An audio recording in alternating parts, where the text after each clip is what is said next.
Listen, I'm not saying the Edwardians were wrong about the practice, but the amount of lace that they slapped onto their underwear was insane! The frilliest, laciest of unmentionables. And you know they weren't strutting around downtown in their split drawers. But what do you do if you're in need of Edwardian foundation garments? Do you flout tradition and make something sturdy and useful that'll hold up to multiple washes? Or do you gird your loins and obliterate your entire budget and go for that choice, floofy Edwardian impracticality?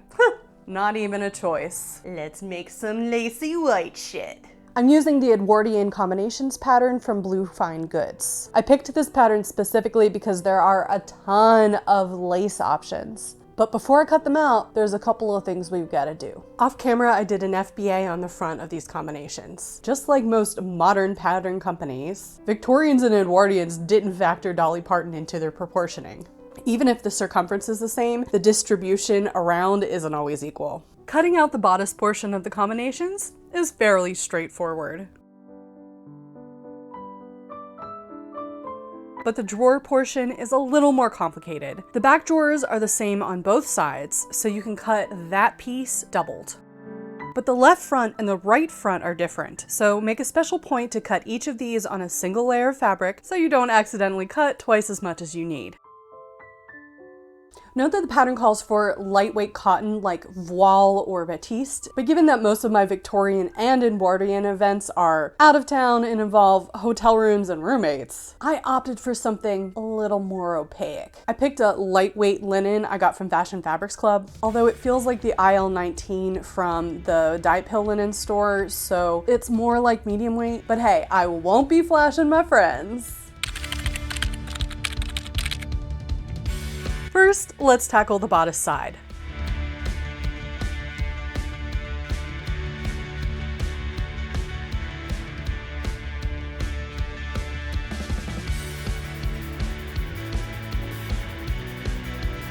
Just now realizing how visually unappealing white on white is. Just as bad, if not worse, than black on black. Editing Jackie, you're gonna have to jazz up the screen a little. Not like that. Do we even know her?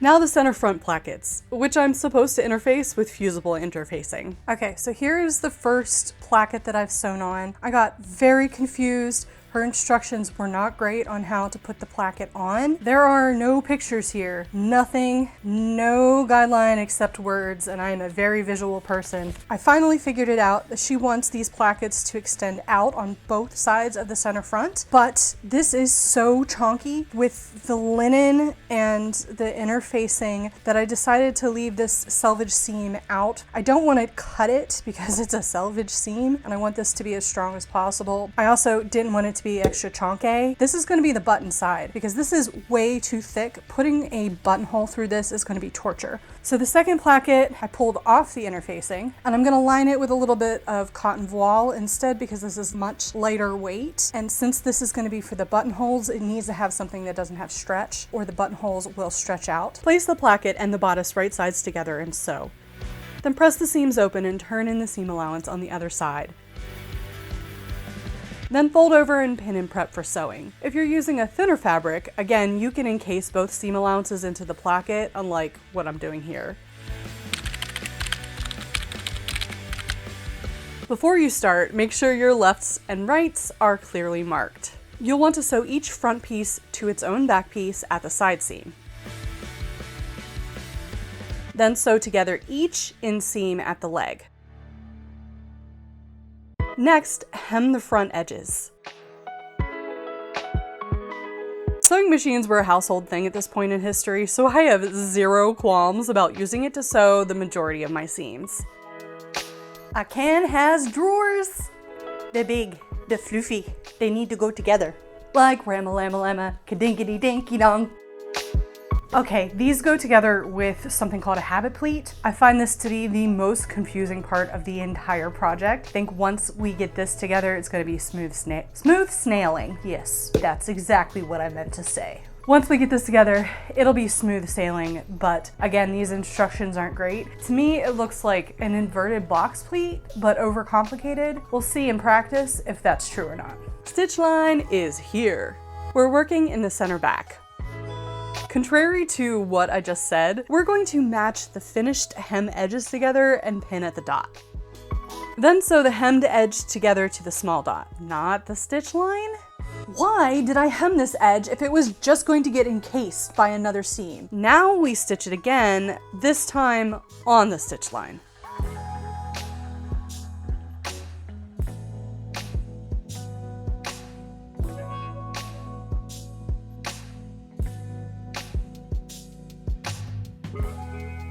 And then we're gonna pull that sewn pocket out into, you guessed it, an inverted box pleat, which is really awkward at this stage in the sewing.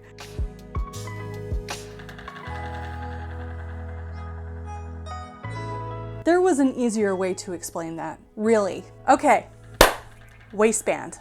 Like before, the instructions said to use fusible interfacing for the waistband, so I did. I also cut it in 2 pieces to save fabric in my cutting layout. All right, let's gather that baby up.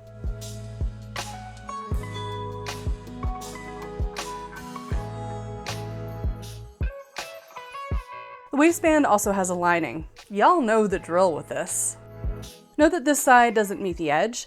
That's intentional. From here, we're almost ready to do all of the fun stuff, the lace, the hand sewing, the buttons. We do have to add the straps on, but I've run into a strange issue. I've read through these instructions completely all the way through twice, and nowhere does she mention gathering the center front. But when I put it on, it looks like this.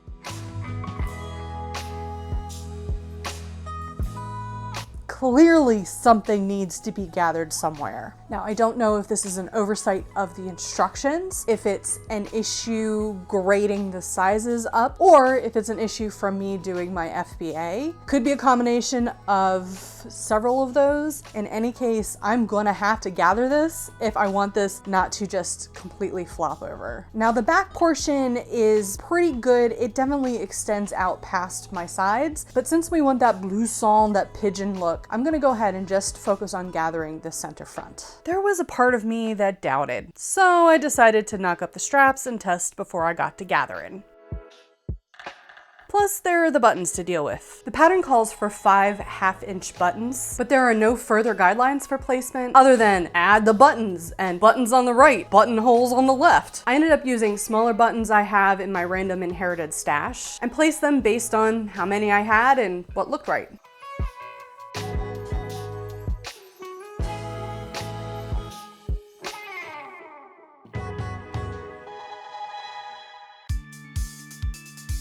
Well, my instincts were correct.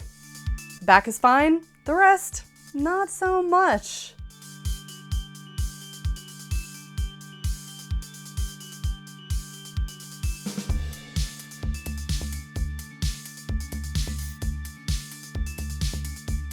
I was too lazy to find my tool tape, so opting to bind the tops with a little bit of voile instead. Note that this will all be covered by lace, so who cares what it looks like underneath, right? Right.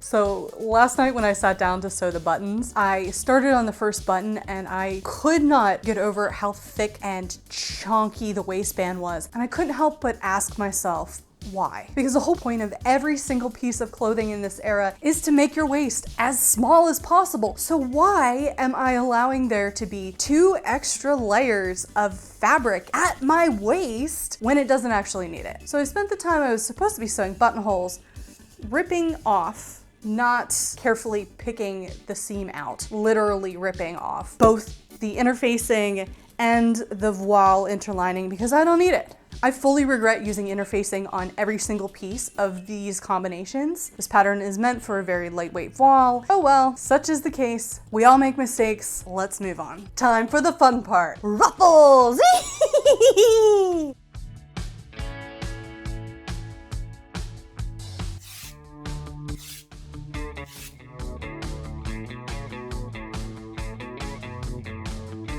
But we're not done. Oh no, these are the frilliest of combinations. We're not satisfied with just ruffles. We're gonna put lace on the ruffles.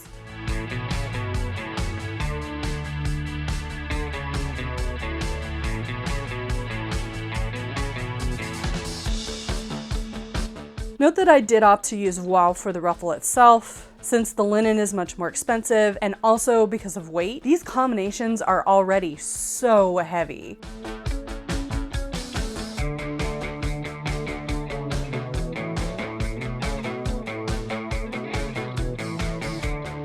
Also, the fronts and backs aren't the same size, so make sure you mark your centers and not go seam to seam for the gathering.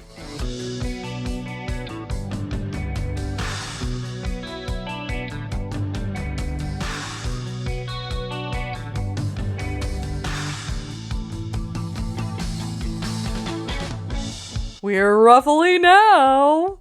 But why stop there? Let's put lace on top of the ruffles that have the lace on it. Nay, let's put ribbon inside the lace that goes on top of the ruffles that have the lace on them.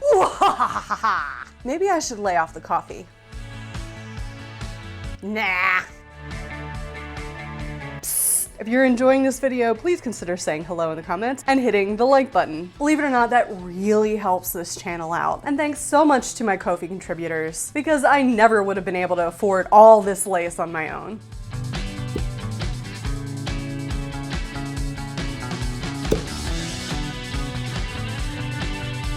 Lace beading initiated.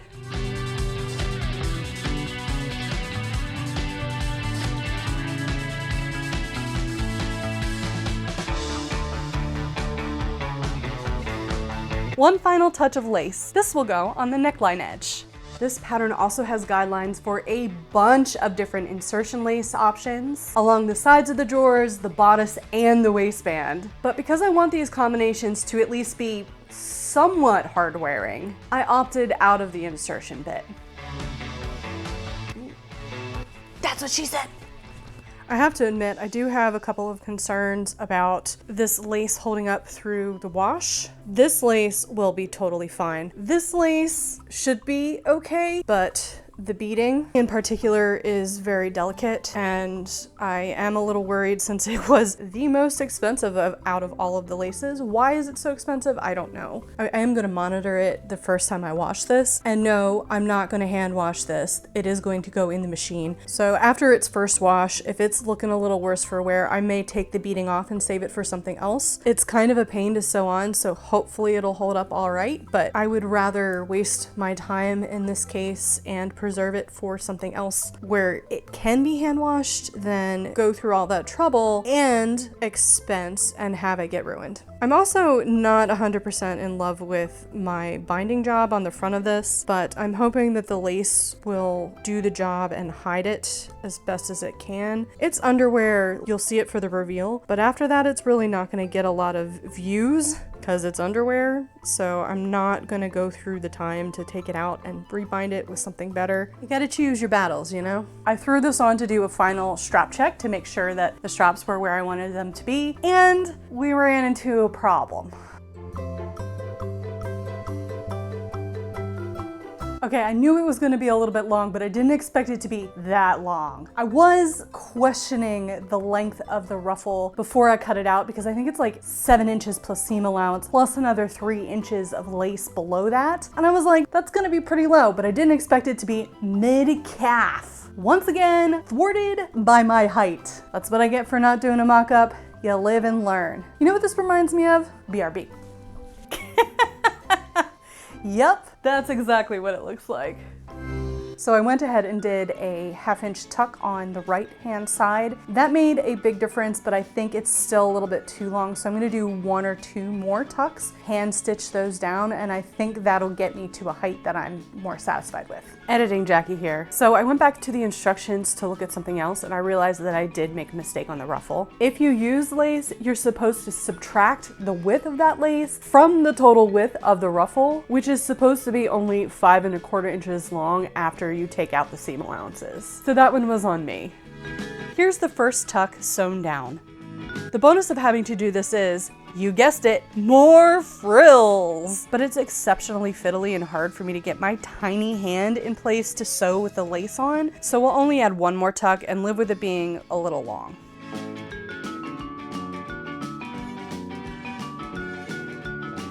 I'm using a prick stitch here, which is basically just a back stitch, only the visible bit is tiny. Nice and strong, but meant to be a delicate top stitch. I may have really struggled to put the buttons on the camisole, like unnaturally struggled. I intentionally reinforced the straps with the intention of putting the buttonholes in the straps so that they would not get all stretched out. But when I went to go do it, my dumb butt cut a hole in the camisole, because that's the logical place to put the buttonhole. Put the buttonhole here, put the button on the strap, goink! It's pretty. That was not what I intended to do. 3 attempts later, and a quick batch job on the front of the camisole to hide the hole that I cut, we have straps that button, but they button backwards. So you don't see the buttons on the outside. They button on the inside. Comme ça, so it is nice and smooth and they look attached from the front. However, now I have this patch job on the front. But guess what? That's okay, because there is no mistake in historical costuming that is actually a mistake that can't be fixed. How are we going to solve this, you ask? Easy, more frills. This time in the form of these cute, tiny little bows. Right there. That'll fix it up nice.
Then some lacy combinations. And now with those finished, we can get started on the corset. I'll pop that video here for you to watch after it goes live. But if you're watching before that, YouTube's telling me that you would love this video here. So feel free to give it a click and give us another watch. That's it for me. Thanks for watching. I love y'all, and I'll catch you in my next video.